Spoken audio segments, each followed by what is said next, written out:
At Thanksgiving dinner, my sister stood up and announced to our entire family that I'm giving her my house as a wedding gift. Everyone applauded. Her fiancé looked confused. I stayed silent and let her finish her speech about my generous sacrifice for her happiness. Then I stood up, opened my laptop, and projected her text messages onto the dining room wall. 2 years of messages where she told her fiancé I was broke, homeless, and begging her for money. Messages where she claimed to be sending me $2,000 a month out of sisterly love. The $2,000 I'd actually been sending her. But the real shock came when her fiancé's phone rang. His mother was calling to ask why my sister told her they needed $50,000 for a down payment when his trust fund already paid cash for a house 6 months ago.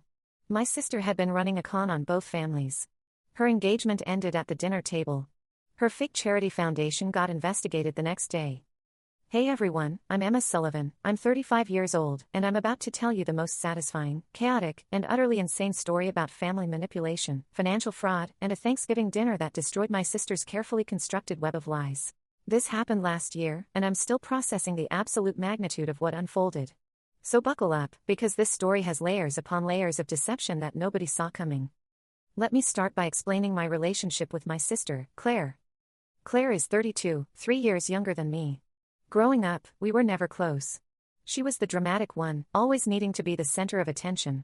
I was the quiet one, focused on school and work. I put myself through college working 2 jobs. Graduated with a degree in software engineering. Built a successful career at a tech company. By 30, I'd saved enough to buy a house, a beautiful 3-bedroom in a good neighborhood. Nothing extravagant, but it was mine. Claire took a different path. She went to college for 2 years, dropped out, bounced between jobs, and always seemed to be in some kind of financial crisis. And every crisis ended with her asking me for money. Emma, I need $500 for rent. Emma, my car broke down. Can you loan me $1,200? Emma, I'm starting a business. Can you invest $5,000? I helped her. Over and over. Because she's my sister. But about 3 years ago, something changed. Claire started dating a guy named Nathan Pierce. Nathan came from money, serious money. His family owned a chain of luxury car dealerships. He was 34, successful in his own right, and completely smitten with Claire. Suddenly, Claire didn't need my money anymore. She was wearing designer clothes, driving a new car, posting photos from expensive restaurants and tropical vacations. I was happy for her. Genuinely. She seemed to have found stability. Then, 2 years ago, Claire started asking me for money again. But this time, it was different. Emma, I need $2,000. Just for a few months.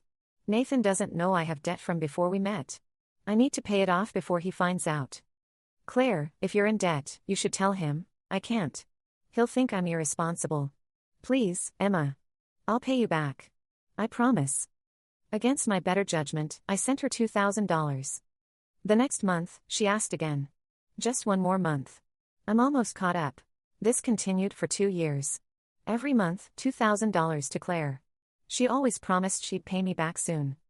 Over 2 years, I sent her $48,000. I know. I'm an idiot. But she's my sister.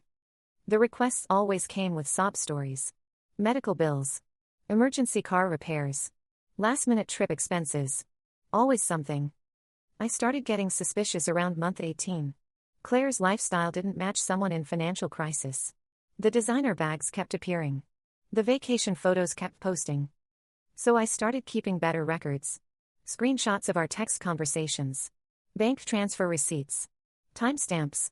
Everything. 6 months ago, Claire and Nathan got engaged. Big, elaborate proposal at a fancy restaurant. She posted it everywhere. The ring probably cost more than my car. I was invited to the engagement party, a huge event at Nathan's parents' estate. I went, smiled, congratulated them. But I felt uneasy. Something wasn't right. At the party, Nathan's mother, Patricia, pulled me aside. Emma, it's so kind of you to help Claire through her difficult time. I was confused. Her difficult time? Patricia looked sympathetic. Claire told us about your situation.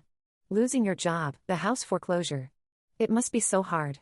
Nathan says Claire sends you money every month to help you get back on your feet. My blood ran cold. I'm sorry, what? Oh. Maybe I wasn't supposed to mention it. Claire made us promise not to say anything. She didn't want you to feel embarrassed. Mrs. Pierce, I think there's been a misunderstanding. I haven't lost my job. My house isn't in foreclosure. I'm doing fine. Patricia looked confused. But Claire said, whatever Claire said isn't true. In fact, I've been sending her $2,000 every month for 2 years. Patricia's face changed. That can't be right. Claire shows Nathan the transfers. She's sending money to someone. She's not sending it to me. I could see Patricia processing this. I should talk to Nathan about this. Maybe you should. I left the party early, my mind racing. Claire had been lying to Nathan and his family about me. She'd been pretending to support me while I was actually supporting her. But why? What was she gaining? I started digging. I checked social media. I looked at public records. I made some calls to mutual friends. What I found was shocking. Claire had started a charity foundation 2 years ago. The same time she started asking me for money. The foundation was supposedly helping women in financial crisis, women like she claimed I was. She'd been using my story, a fabricated version where I was broke and desperate, to raise money from Nathan's wealthy family and their social circle. The foundation had collected over $200,000 in donations over 2 years. But when I looked at the foundation's tax returns, public record, almost none of that money went to actual charity. It went to administrative costs and operational expenses. Claire was running a scam.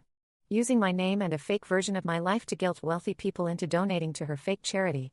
Then pocketing the money. I was furious. But I needed proof. Solid, undeniable proof. So I hired a forensic accountant. I had him trace the foundation's finances. Where the money came from. Where it went. The results were damning. The charity was essentially Claire's personal piggy bank. She'd been using the donations to fund her lifestyle, designer clothes, expensive dinners, vacations she claimed were charity outreach trips. I compiled everything. Bank records. Text messages. The foundation's financial documents. Testimonies from people she'd asked for donations while using my story. Then came Thanksgiving. Our family always does a big Thanksgiving. This year, it was at my parents' house. Both sides of the family, aunts, uncles, cousins. Plus, Claire had insisted Nathan and his family be invited. They're going to be family soon, she'd said. We should all get to know each other.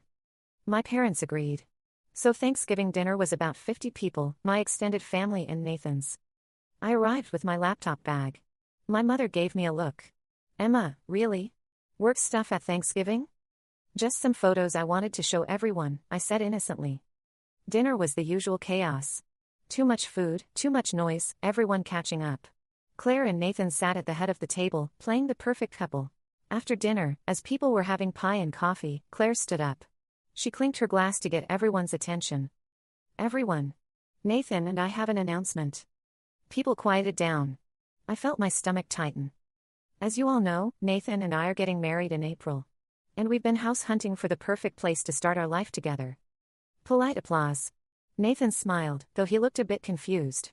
Like he didn't know she was making a speech. Well, I'm happy to announce that we found it. Thanks to my incredible sister, Emma. Everyone turned to look at me. I kept my expression neutral. Emma has generously offered to give us her house as a wedding gift. Can you believe it? She's sacrificing her home so that Nathan and I can have the perfect place to start our marriage. The room erupted in applause. People were standing up, clapping, looking at me with admiration. My mother was crying. Emma, that's so generous.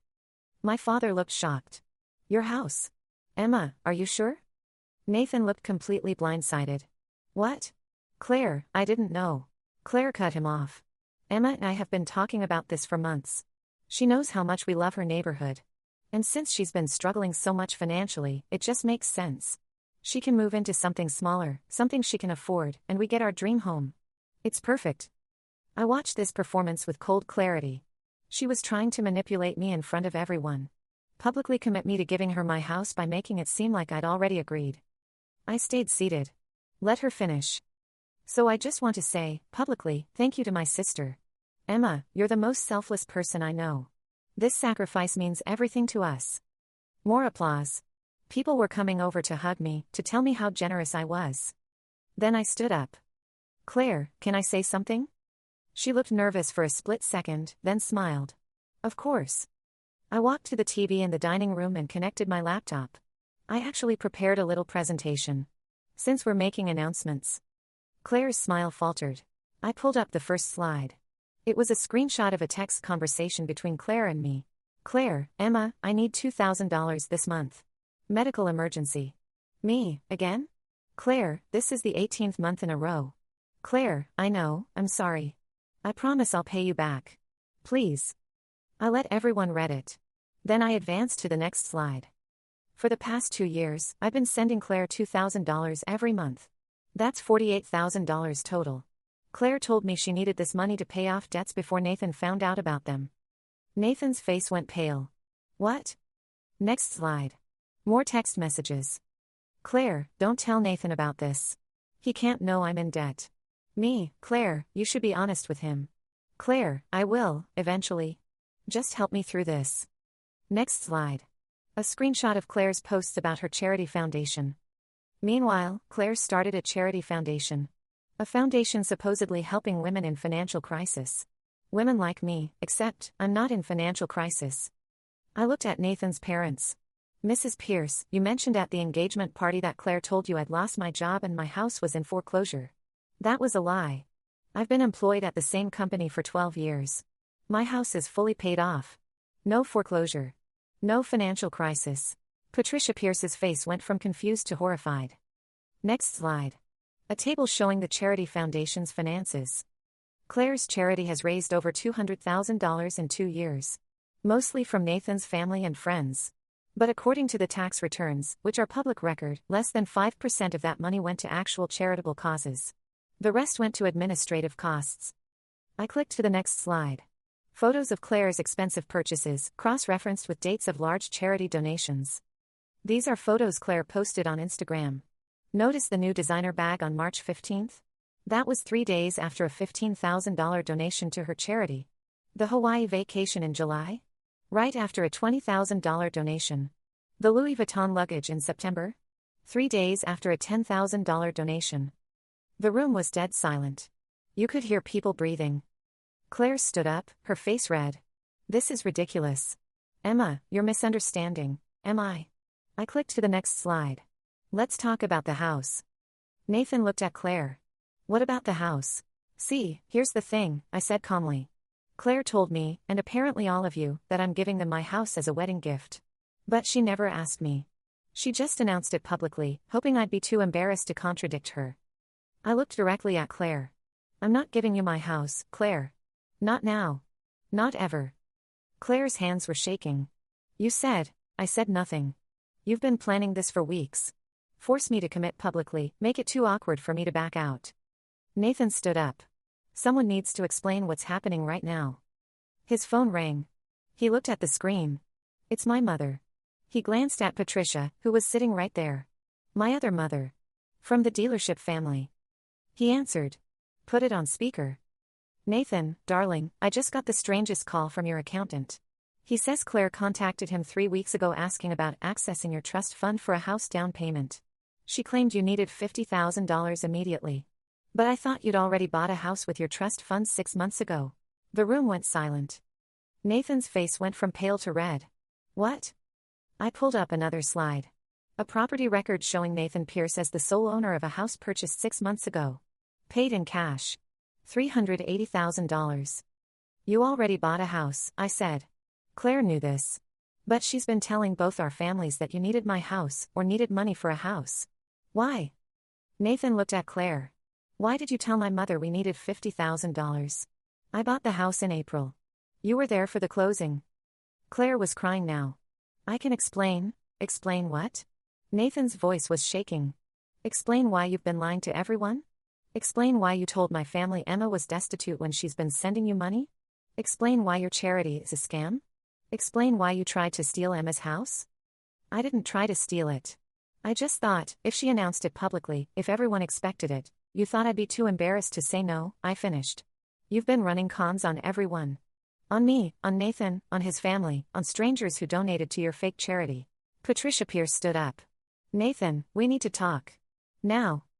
Nathan looked at Claire one more time. Is any of it true? Anything you've told me? Claire couldn't answer. She was sobbing. Nathan took off his engagement ring and set it on the table. We're done. The wedding is off. He walked out with his parents. Several family members followed them, clearly wanting to hear more. Claire turned on me. How could you do this? You've ruined everything. I ruined everything. You've been scamming everyone for 2 years. You tried to manipulate me into giving you my house. I needed it. Nathan's house is in his name. I don't have anything. Then get a job. Earn your own money. Don't steal from your sister and lie to your fiancé. My father finally spoke up. Emma, is all of this true? The $48,000. Yes. I have bank records. Every transfer. And the charity. I have a forensic accountant's report. Claire's been using donated money for personal expenses. My mother looked at Claire with disappointment. How could you? Claire grabbed her purse and ran out of the house. Several relatives stared after her in shock. The rest of Thanksgiving was awkward. People didn't know what to say. Half the family thought I was too harsh. The other half couldn't believe Claire had done this. But I felt lighter. The truth was finally out. The aftermath was spectacular. Nathan's family contacted the authorities about the charity fraud. An investigation was opened within 3 days. The forensic accountant's report showed that Claire had misappropriated over $180,000 in charitable donations for personal use. That's fraud. That's illegal. Claire was charged with wire fraud, theft by deception, and charity fraud. She took a plea deal, 3 years probation, $180,000 in restitution, 500 hours of community service, and her charity foundation was dissolved. Nathan's family got their money back through the restitution. My $48,000 was included in the judgment, though I doubt I'll ever see most of it. Claire moved out of state. Couldn't handle the shame. Our parents were devastated but ultimately supported my decision to expose her. We raised her better than this, my mother said, crying. I don't understand how she became this person. She's always been this person, I said. She just hid it better before. Nathan reached out to me a few months later. I'm sorry you got caught up in Claire's mess. Thank you for exposing it before I married her. I would have been legally tied to her fraud. I'm sorry your engagement ended this way. I'm not.